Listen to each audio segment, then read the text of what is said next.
MSc करने, वो अपने उनके कार्यकाल में लेटर भी दबा दिया जाता है शासन का। तो मेरे कागज कार्रवाई कर रहे हैं, मुझे किसी न किसी अधिकारी के द्वारा भी बुलाया जाता है कि सर से मिल लो, सर से बात कर लो। पर कोई भी महिला कभी भी ऐसा अगर उसको लगता है कि वो सेफ नहीं है तो वो वहाँ नहीं जाए। क्या नारी शक्ति सिर्फ कहने के लिए है? क्या सरकारी या निजी संस्थाओं में कार्यरत महिलाएं उन संस्थाओं में सुरक्षित महसूस करती हैं?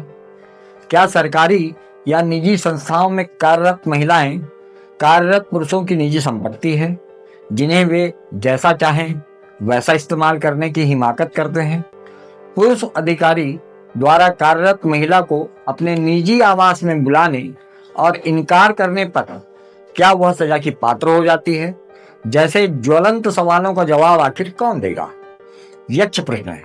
किंतु ऐसा ही एक मामला जांजगीर चांपा जिले का आजकल सुर्खियों में है, जो कृषि विभाग के गलियारों में गूंज रहा है, जिसमें कृषि विस्तार अधिकारी कुमारी महिमा डीडी पाल ने उप संचालक ललित मोहन भगत पर मानसिक प्रताड़ना का गंभीर आरोप लगाते जिलाधीश को शिकायत पत्र सौंपकर मामले की निष्पक्ष जांच एवं दोषी अधिकारी पर कड़ी कार्रवाई की मांग की है।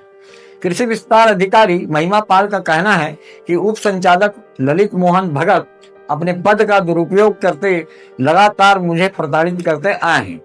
संयुक्त संचालक कार्यालय की सहमति से मेरी प्रतिनियुक्ति बलौदा विकास खंड से अकलतरा विकास खंड के रसोड़ा में की गई थी, किंतु विभाग के उच्च अधिकारियों के पत्र की अवहेलना कर उप संचालक द्वारा मुझे बलौदा विकास खंड में रहने की हिदायत दी गई।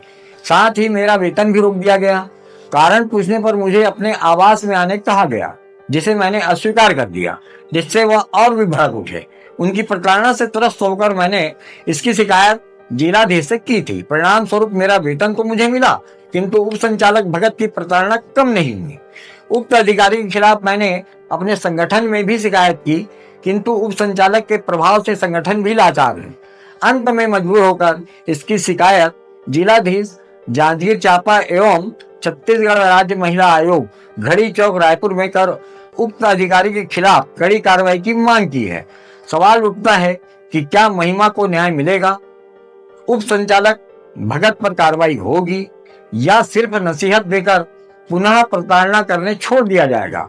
अब देखना यह है कि मुख्यमंत्री विष्णुदेव साय के सुशासन वाले राज्य में महिलाओं की सुरक्षा और सम्मान की बातें ही होती है या फिर उससे प्रताड़ित होने वाली महिला के सम्मान की रक्षा भी। दूसरी ओर कृषि मंत्री राम जैसे विचार रखने वाले नेता अपने ही विभाग के रावण जैसे बगुला भगत पर कार्रवाई करते हैं या प्रताड़ित महिला को उप संचालक ललित मोहन भगत के रामो कर्म पर छोड़ देते हैं।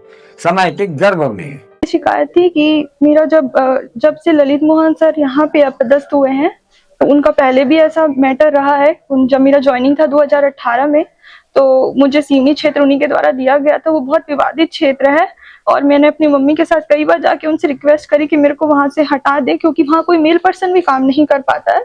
तो मुझे भगा दिए थे। फिर वो मेरे फील्ड आए थे डेमोन्स्ट्रेशन में, तो उन्होंने मुझे पर्सनली बोला था कि आप मेरे से वहाँ कार्यालयवास में मिलने आइएगा करके। तो फिर मैं अपनी मैडम एसडीओ थी, उनसे पूछी थी, तो मैडम ने मना कर दिया था, शायद उनका नेचर जानने की वजह से।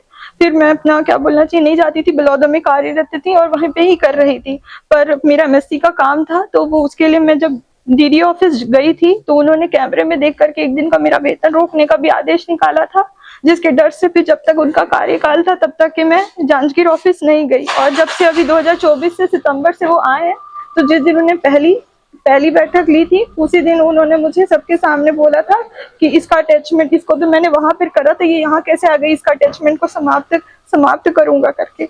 तो फिर उसके बाद से वो कागज कार्रवाई कर रहे हैं। हमारे क्षेत्र से सरपंच का कागज मंगवाया उन्होंने खुद, और उसके बाद कॉन्फिडेंशियली लेटर भी भेजा उन्होंने जेडीए सर को कि इसका निरस्तीकरण किया जाए। पर जेडीए सर सहयोगी है, उन्होंने, मेरी मम्मी की तबीयत ठीक नहीं थी इसलिए मेरा अटैचमेंट किया, क्योंकि मैं उनका देखभाल करती हूँ, पापा मेरे है नहीं, वो 75 ईयर ओल्ड है और वो भी बीमार भी चल रही है, इसलिए फिर सर ने मेरे को यहाँ कल्टरा में 2022 में अटैचमेंट किया था। तो इन्होंने उनको लेटर भेजा, सर ने उसमें कोई भी कार्यवाही नहीं करी। तो इन्होंने संचालय जी को लेटर भेजा 17 जनवरी 2025 को, उन्होंने कि इनका जो अटैचमेंट है उसको समाप्त किया जाए। उन्होंने कोई कार्रवाई नहीं करी। तो उन्होंने फिर से अभी थोड़े दिन पहले 1 महीने पहले सितंबर में उन्होंने संचालय को लेटर भेजा कि इनका समाप्त किया जाए। मैंने पहले भी आपको अवगत करवाया था। और एसडीओ जो पामगढ़ है उनको आदेशित किया कि इनकी सैलरी रोकी जाए जब तक कि ये सिवनी ज्वाइन नहीं करती हैं। इसलिए मैंने इस बात की शिकायत को यहाँ पर कलेक्टर महोदय को किया था। कलेक्टर महोदय ने इसमें सपोर्ट किया था। हाँ, मैंने लिखित तौर पे नहीं किया था, अंदरूनी तौर से सर को आकर के पर्सनली बताया था, क्योंकि ऐसी बातें कोई महिला आके नहीं बताती है। तो सर ने हेल्प किया था और उन्होंने मेरी सैलरी निकलवाई भी, लेकिन उसके बाद से मुझे विभागीय तौर से कागज कार्रवाई करके प्रताड़ित किया जा रहा है।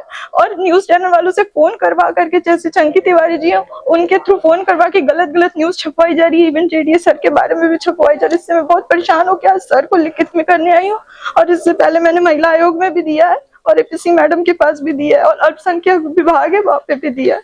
हाँ, एग्रीकल्चर विभाग के एक्सटेंशन ऑफिसर ने एक शिकायत मेरे पास व्यक्तिगत मिलकर उनने कुछ शिकायतें की है और शिकायत की हम विधिवत जांच करवाएंगे और उसके बाद जो दोषी होगा, यदि कोई दोषी पाया जाता है तो उसके विरुद्ध कार्रवाई के लिए भेजा जाएगा।